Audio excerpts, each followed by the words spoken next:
Silchar bypass সড়ক থেকে প্রচুর ইয়াবা ট্যাবলেট জব্দ।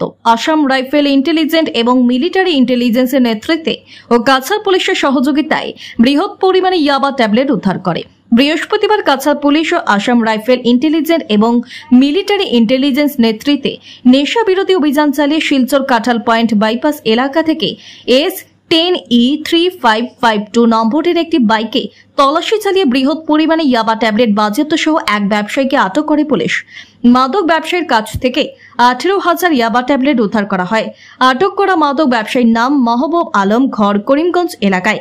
জানা গেছে, করিমগঞ্জ থেকে শিলচরে নেশা সামগ্রীগুলো নিয়ে এসেছিল বিক্রি করার উদ্দেশ্যে। ব্যুরো রিপোর্ট, ডেইলি পড়া।